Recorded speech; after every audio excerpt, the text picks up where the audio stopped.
औज़ुबिल्लाहिमिनश्शैतानिर्रजीम बिस्मिल्लाहिर्रहमानिर्रहीम अस्सलाम वालेकुम। मैं सरफराज अहमद मेवा आपकी खिदमत में हाज़िर हूँ। और आज का हमारा जो लेक्चर है ये एक स्पेशल लेक्चर है जिसमें हम की थीम्स जो हैं वो कॉग्निटिव साइकोलॉजी के उनको डिस्कस करेंगे कि कौन से जो हैं वो थीम्स जो हैं कॉग्निटिव साइकोलॉजी में यूज़ किए जाते हैं, डिस्कस किए जाते हैं, वो मैं आपके साथ इंशाल्लाह इस लेक्चर में डिस्कस करूँगा। तो आइए आज के लेक्चर का आगाज़ करते हैं।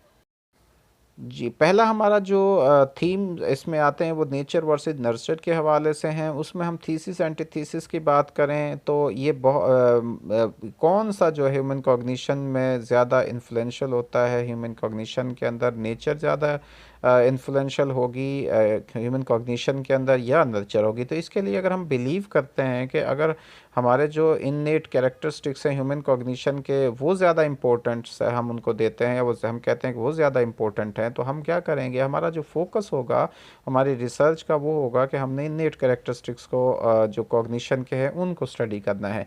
और अगर हम दूसरी तरफ नर्चर को बिलीव करते हैं कि जो बेसिकली हम कहते हैं कि जो इन्वायरमेंट है वो इम्पोर्टेंट रोल प्ले करता है कॉग्निशन के हवाले से कॉग्निशन में, तो फिर उसके लिए हम जो रिसर्च कंडक्ट करेंगे उसका मकसद होगा एक्सप्लोर करना कि किस तरह से जो डिस्टिंक्टिव कैरेक्टरिस्टिक्स होते हैं एनवायरनमेंट के वो जो है वो इन्फ्लुएंस करते हैं कॉग्निशन के ऊपर।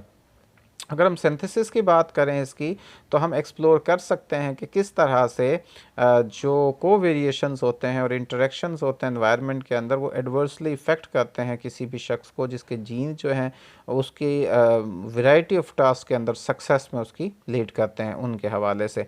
अगर हम दूसरे इसमें जो हमारा थीम है उसकी बात करें तो वो आ जाता है रैशनलिज्म वर्सेस एम्प्रिसिज्म। अब जब हम इसके थीसिस एंटीथीसिस की बात करते हैं तो हम एक जो क्वेश्चन अराइज होगा कि how should we discover the truth about our self, हम किस तरह से अपने बारे में और अपने इर्द गिर्द जो मौजूद दुनिया है उसके बारे में जो ट्रुथ है, सच्चाई है, उसको डिस्कवर कर सकते हैं। अब इसके लिए there are two themes. One के क्या हमें जो है लॉजिकली रीज़न को ट्राई करना चाहिए, हमें वी शुड डू हमें करना चाहिए so by trying to reason logically, या ये जो है ये बेस करना चाहिए on what we already know कि हम पहले से क्या जानते हैं। मीन कि अगर हम एक्सपीरियंस के हवाले से बात करते हैं कि हम लॉजिक के हवाले से बात कर सकते हैं। और इसके अलावा should we do so by observing and testing our observations, के हमें तो मुशाहिदा करना चाहिए, टेस्ट करना चाहिए अपनी ऑब्जर्वेशंस को जो हम परसीव करते हैं और हमारी सेंसेस के ज़रिए से। तो ये इसमें एक थीम आता है और ये बेसिकली एक रैशनलिज्म है जिसमें कि हम लॉजिकली रीज़न्स के हवाले से ट्राई करते हैं डिस्कवर करने का अपने बारे में, दुनिया के बारे में। अगर हम लॉजिकली बात करेंगे तो वो रैशनलिज्म होगा, और अगर हम कहते हैं कि हम ऑब्जर्वेशंस के थ्रू करेंगे, अगर ऑब्जर्वेशंस के थ्रू करते हैं तो ये हमारा जो है क्या होगा, एम्प्रिसिज्म होगा, एम्प्रिसिज्म है। अब दूसरी तरफ इसके हम सिंथेसिस पे बात करें तो वी कैन कंबाइन थेरी, हम थेरी को कंबाइन कर सकते हैं with empirically methods to learn the most we can about cognitive phenomena. हम इस थेरी को जब कंबाइन कर सकते हैं एम्पिरिकल मेथड्स के ज़रिए, और उसका मकसद क्या होगा कि हमने जो हम कॉग्निशन फिनोमेना के ज़रिए से ज़्यादा हम किस तरह से वो लर्न कर सकते हैं। तीसरा जो इसमें थीम आता है वो है structures versus processes. Structure versus processes की जब हम बात करते हैं तो इसमें हमारे पास जो इसका थीसिस, हम एंटीथीसिस की बात करें तो इसमें जो क्वेश्चन राइज होते हैं वो हैं कि should we study the structure, यानी हमने जो ह्यूमन माइंड है उसके स्ट्रक्चर को स्टडी करना चाहिए, यानी उसके कंटेंट, एट्रीब्यूट्स और प्रोडक्ट्स वगैरह का, तो ये हमारा स्ट्रक्चर्स होंगे। और दूसरी तरफ हम कहेंगे कि क्या हमें जो है फोकस करना चाहिए जो ह्यूमन थिंकिंग के प्रोसेसेस हैं उनके ऊपर। तो ये दोनों ये हमारे थीसिस और एंटीथीसिस आते हैं। अब इसमें जो सिंथेसिस की बात करते हैं तो हम कहेंगे कि हम एक्सप्लोर कर सकते हैं कि किस तरह से जो मेंटल प्रोसेसेस होते हैं वो ऑपरेट करते हैं मेंटल स्ट्रक्चर्स के। ठीक है, किस तरह से हम एक्सप्लोर कर सकते हैं कि किस तरह से जो मेंटल प्रोसेसेस होते हैं वो ऑपरेट होते हैं मेंटल स्ट्रक्चर्स के ऊपर। तो ये हमारा एक आता है। दूसरा जब हम नेक्स्ट हमारे इसमें जो आता है थीम्स आते हैं वो है domain generality versus domain specificity. अब जब हम बात करते हैं इनके थीसिस एंटीथीसिस के, तो कहते हैं are the processes we observe limited to single domain, क्या वो एक सिंगल डोमेन तक लिमिटेड है जो हम प्रोसेसेस जिनको ऑब्जर्व करते हैं, या वो एक the general across a variety of domains, या वो वैरायटी ऑफ डोमेन्स के हम एक जर्नल फॉर्म में है। तो अब जो ऑब्जर्वेशंस होती हैं वन डोमेन में हम उनको अप्लाई करते हैं आल्सो इन ऑल डोमेन्स, तो ये हमारा डोमेन जनरलिटी होगी। और अगर हम अप्लाई करते हैं only the specific domain observe, तो फिर ये हमारी डोमेन स्पेसिफिसिटी होगी। इसका जो सिंथेसिस आएगा कि हम एक्सप्लोर कर सकते हैं कि कौन से जो प्रोसेस होते हैं वो डोमेन जर्नल होंगे और which might be domain specific होंगे।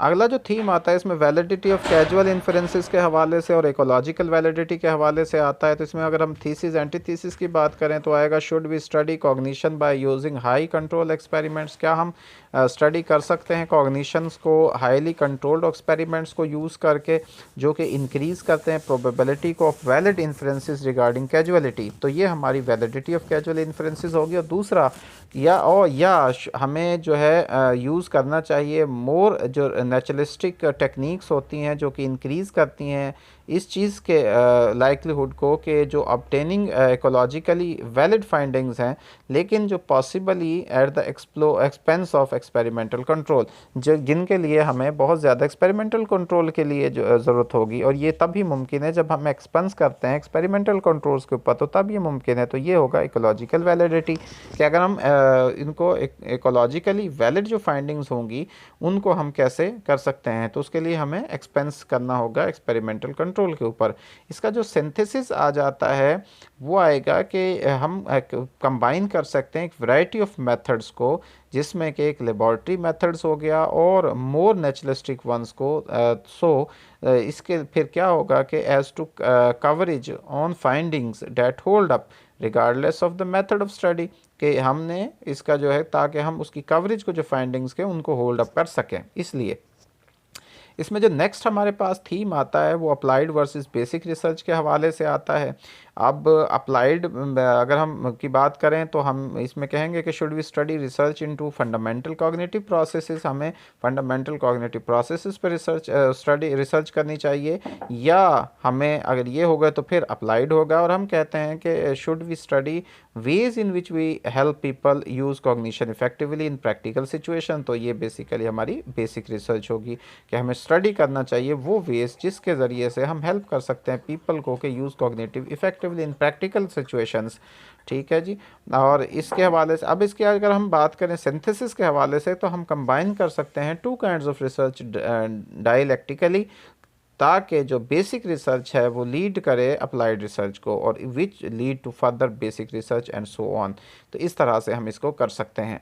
अगर हम नेक्स्ट जो हमारा थीम है बायोलॉजिकल वर्सेस बिहेवियरल मेथड के हवाले से, अगर हम इसका जो थीसिस एंटीथीसिस की बात करते हैं तो वो कहते हैं कि should we study the brain and its जो फंक्शनिंग डायरेक्टली, हम ब्रेन जो है उसकी ब्रेन को और उसकी जो फंक्शनिंग उसकी डायरेक्टली स्टडी कर सकते हैं, करना चाहिए। तो perhaps even scanning the brain while people are performing cognitive task, जब लोग कोई भी कॉग्निटिव टास्क करते हैं तो तब हम उनकी स्कैनिंग करें उनके ब्रेन की, या फिर ये बायोलॉजिकल होगा। और अगर हम कहते हैं कि we should study people's behaviour in cognitive task, कि किस तरह से लोग कॉग्निटिव टास्क करते हैं, उस तरह से अगर हम उनको स्टडी करते हैं तो हम क्या करेंगे, looking at measure such as percent correct और रिएक्शन टाइम। तो ये हमारा जो है वो बिहेवियरल मेथड होगा। इसके जो सिंथेसिस की अगर हम बात करते हैं तो हम we can try to synthesize biological और behavioural methods so that we understand cognitive phenomena at multiple level of analysis. तो हम दोनों को कंबाइन कर सकते हैं, दोनों मेथड को, दोनों थीम्स को या दोनों मेथड्स को, जो को बायोलॉजिकल को भी और बिहेवियरल को भी, ताकि हम अंडरस्टैंड कर सकें कॉग्निटिव फिनोमेना को एक मल्टीपल लेवल्स ऑफ एनालिसिस की तरफ। तो ये तो थे जी आज के हमारे की थीम जो कि कॉग्निटिव साइकोलॉजी के अंदर इस्तेमाल होते हैं। इनको गौर से सुनिएगा, समझने की कोशिश कीजिएगा, ताकि मज़ीद आप कॉग्निटिव साइकोलॉजी के हवाले से ज़्यादा बेहतर समझ सकें। तो उम्मीद है कि आपका लेक्चर, आज का लेक्चर आपको पसंद आया होगा। अपने कमेंट्स ज़रूर दीजिएगा। अल्लाह ताला से दुआ है कि अल्लाह ताला आपकी ज़िंदगी में आसानियाँ नसीब फरमाए और आसानियाँ तकसीम करने की तौफीक नसीब फरमाए। आपका शुक्रिया। अल्लाह हाफ़िज़।